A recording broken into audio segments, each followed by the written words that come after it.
Hi guys, happy Sunday to you. How we all doing? EPL matches for this weekend just concluded, and the last match for Sunday for today is Chelsea against Manchester City, and that was at Stamford Bridge, and the host lost the game 2-0 to the champions Manchester City. So I'm going to actually do my analysis about what actually transpired, what I feel, and what pundits have been saying about the game, and also address some few things that I think going forward Chelsea needs to work on, especially the sporting director and also the owners. So let me dive into it right away. I'll start by telling you who played for Chelsea, also who played for Manchester City. The man of the match for information for the game was Bernardo Silva. He played for the midfield, from the midfield. So the starting lineup basically is that the keeper is Sanchez as usual for Chelsea, and we have Cucurella left back. We have Fofana. We have Leverkusen. We also have Malo Gusto. That's 4, and we have the midfield partnering of Calcedo, of Enzo, of Lavia, and we now have Nkuku. We have Jackson, and we have Cole Palmer.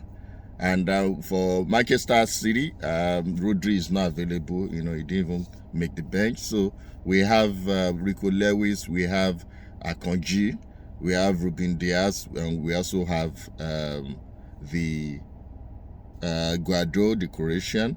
And in the midfield, we have Kovacic, we have Kovacic and Bernardo Silva. We also have Kevin De Bruyne. We have Savinho, we have Doku, and we also have Erling Haaland. So what happened is this. The first half, in the whole game, overall game, in the first half, Manchester City played very, very well. They had a lot of possession, and Chelsea was just playing as if they are playing a friendly match. There was no drive. I'm a Chelsea fan, and I'm unapologetic about that. But from what I saw in the first half, Chelsea did not play as if they are playing a final, right? We are playing against the champions. We didn't play as if we are playing the champions. We need to be aggressive. We need to ensure that, we played, our best, because within 20 minutes, we've considered a goal. Just one shot on target by Erling Haaland, he scored a goal. He is a clinical striker, 91 goals in 100 appearances between 2 defenders, Cole and Fofana and Cucurella, sorry. Right? There was a challenge, but he just tipped the ball over and scored.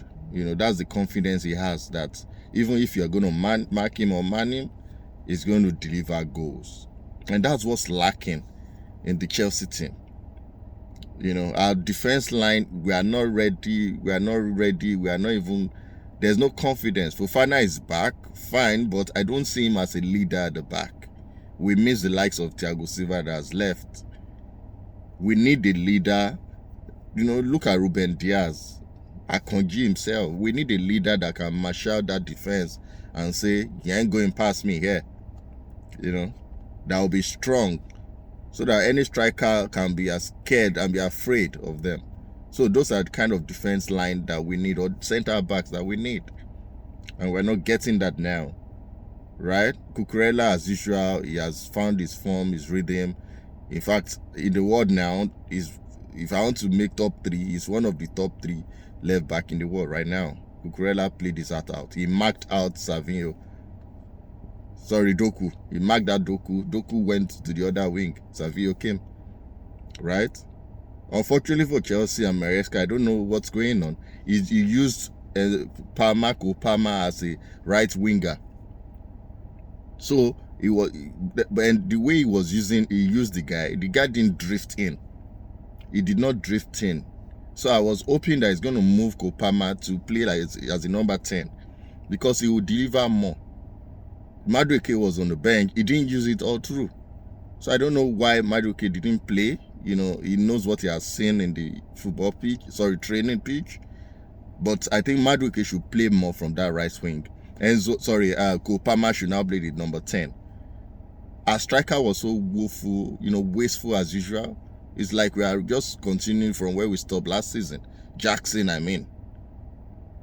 Gui came in woeful and he didn't even get one shot on goal. So I don't think Gui is going to actually continue because we need to, because in fact, after this game, our coach mentioned that we were not clinical in front of goal. So meaning that bottom line, we need Osimhen to come and score the goals. We will create chances, but we need a striker like Osimhen to come and score the goals for us. We have the money. Raheem Sterling was benched. In fact, it was not benched. It was not in the squad. He made a statement. He wants to have a clarification on why he didn't even make the match day squad. And I know the coach mentioned it was a tactical decision, but from what I've observed, for him to be earning 300k, 300,000 pounds per week, they want to drop that wages from the wage bill. It's either they loan him or send him away to Saudi, or sell him, player exchange to Juventus and get Federico Chiesa. All decision has to be made on time. Because, in fact, we want to buy Felix now. I'm confused. Madueke didn't play. Modric didn't play. Pedro Neto came in. He was playing from that side of the pitch where Raheem Sterling always played, the right wing. He's not so as effective there. Sorry, from the left wing. He's not as effective as if he's playing the right wing. So, Pedro Neto playing that place, or even playing and supporting him from there, from the midfield. He didn't really, he made a cross. There was a cross he made, but apart from that, he was just running all over. So he's not as most effective playing at that position from the games I've watched in Wolves. He played very well once he played right wing, which is he will be competing with Madueke from that right wing if he's going to actually be switched over. So our coach needs to ensure that he gets his first 11 right. He gets his player that will buy into his vision and will hit the ground running. There's no room for experimenting anymore. We just started game 1. Very, very important. Gui, maybe he should be loaned out. When we get to Osimhen, Jackson should understudy Osimhen. Nkuku should even play first night today. If Nkuku has played first night today, he will even play better than Gui that came in that didn't even have any impact. Gui never had any impact. So Nkuku was playing from the left wing, and he didn't even play anything. And was substituted. So that means that is not his natural position. He can play his first nine. He can play behind the striker. So the coach needs to look at this. Fine, we are playing the champions, we are playing City, but City they didn't have Grealish, they didn't have Rodri. Bernardo Silva is 30, Kevin De Bruyne is 31. Their players are not even fit, It was Doku that was all over the place, and Alan and Savinho before he got injured. But apart from that, they were no exceptional. So we need a change of direction in the sense that we need to, as soon as possible, know our first 11. Play these players back to back for them to get used to the rhythm to themselves. It's very important for the coach to do that right away. We have a run of games right now. We're going to play Servette, the Conference League, during the week, right? And we're going to have mid-table teams, 4 or 5 games. So we need to ensure that we play some players back to back to improve their fitness. We bought Tosin as a free transfer. Tosin needs to come in as well. We need a leader on the pack. We need to make a decision to either bench Enzo or one of the 3. Enzo, Lavia was exceptional today. He played over 45 minutes and he was dropped to the rest. Fine. But he was so exceptional. Lavia, kudos to you. You've done a good, amazing job so far. So his decision will be between Enzo and Cancelo, and I believe Enzo should just go and rest because he was playing as number 8. He was looking for penalties today. There was a shot on goal he made. There was no force in that shot, right? So some tough calls need to be made. Some tough decisions need to be made by the coach, and if a player must be sacrificed, maybe you wait 65 minutes, you bring him in, so be it. and it's for the benefit of the team. If we are winning, nobody cares about you dropping any player. I understand you bought it for over 100 million pounds. Forget that. We need results. So it's not about you buy a player, you must play him at all costs. So the result is very important than one individual player. So overall, let me summarize it. The game today, Chelsea-Manchester City, we still have our lapses in terms of being clinical on goal to score goals, and also our defense line, including that keeper Sanchez. Look at what he's doing. Why did we buy Jorgensen? Why can't we use him? We have 8 keepers. What is going on? People, Chelsea fans all over the world, they are complaining that the club, the ownership, sporting director, they don't know what they are doing. So it's so glaring, and we need to ensure that we rewrite the history, the story. We need to be positive and do the right thing. Why do we have 8 goalkeepers?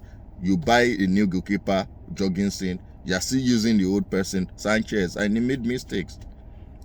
The second goal was scored by Kovacic, our boy, that we sold to City. He pushed the goal, but it was not, the save was not enough. He still considered the goal. Playing a pass towards KDB. So this goalkeeper is just an eyesore, and the team needs to be coordinated. We need a leader in that dressing room that will tell them that you guys should make name for yourself. You are professionals and should play your heart out for the badge. Very important. The fans, it was a sold out crowd today in Stamford Bridge. You should play your heart out, your socks out for this club. So that even if you lose, we'll be proud of you that you died trying, you lost out trying, and you played your heart out. That is the Chelsea I know. From the first minute to the last minute of any game, Chelsea of OD days, of Drogba, we fight it out. We never say die. That's how we won the Champions League in 2012. 89th minute or 87 minutes when Drogba scored the equalizing goal. We played our hearts out. We never say die. We never give up. That is the Chelsea I know. And that is the spirit I want it to come back. I want that spirit to come back to us. Very important. Very, very important. So please, guys, like, subscribe, and share your comments. What do you think about the scoreline? What do you think about the progression? The first game under Enzo Maresca? What do you have to say? What do you think about it? Did you do well? What do you need to fix? And over to the Fantasy Premier League, I can see people are playing. I have 17 members that have joined. Please continue to join. You can join from next game, and we'll see you from there. So, like I said, people will be getting jerseys. We'll be getting monetary prizes at the end of the season, but jersey we can start from the mid-season, right? From giving people top 3, top 5. I'm going to look into that. So please subscribe, share, and for you to be eligible also, you need to subscribe to my channel. You need to also have followers. You recommend people to follow me, at least 3, 4, 5 people to follow me, right?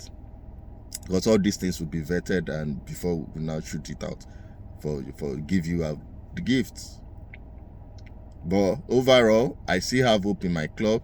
I still have hope for this future for Chelsea. If you are on the wrong hand, I believe they will not also want to run at a loss. You're going to buy players to win trophies. You buy players to improve players so that you can get profit when you sell them off. If you need only one sport director, please remove one out of puzzle with Stanley and the second person. You should not complicate issues. Real Madrid doesn't have any sport director. It's just only the coach and Florentino Perez. Arsenal have Edu and Arteta to make the decision to buy players. Marina and Abramovich at that time too, and the coach. So you should not be having 2 sport directors, because human beings have conflicting opinions. So there will be a clash in thoughts. Or nobody wants to take responsibility. It's not me that bought it. It's his decision. You'll be pushing the ball, passing the buck.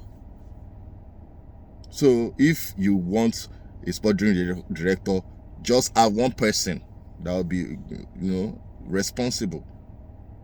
Nobody is going to be passing the buck. It's not. I didn't make a decision to buy the player, right? So thank you guys for liking, for sharing. I have to go now, and we'll watch the game midweek, and I will continue to share my opinion also. Please go to my TikTok channel. I dropped some videos also over there. It was very impressive. It is currently very impressive. I have 30k views concerning the prediction by Mikel Obi. I want to appreciate everyone that's checked it out. You guys should continue to look at it, and it's also some comments that was made after the game today also by Mikel Obi, you know, on Bein Sports. So check it out. And I can confirm to you transfer news. Let me just confirm to you. I've said it in the past video. David Neres is now a Napoli player. He has signed his contract to becoming a Napoli player. And finally, Enzo Maresca has already confirmed that they need a clinical striker after this game. It's obvious. So between now and the end of transfer window, we just have less than 2 weeks now. The deal will be done. Between today and Tuesday, Felix is going to arrive. I can assure you that.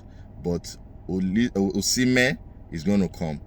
I'm just praying and hoping that PSG will not hijack Osimhen, because Goncalo Ramos in PSG is injured for 3 months. So they'll be desperate to get a new striker. And I hope Osimhen will not go there, because it's all about the money. If I'm playing and I'm not ready to reduce my salary and I see PSG coming for me, why not? Because I want to secure my future. So Chelsea, make AY the sunshine. I said it in my previous episode. I'm saying it now, or else we're not going to get a striker and we'll be languishing in 6th, 7th, 8th position at the end of the season. That would not be a lot. I hope so, and I pray so. Thank you guys for liking, for sharing, and have a wonderful, wonderful day. Cheers, guys.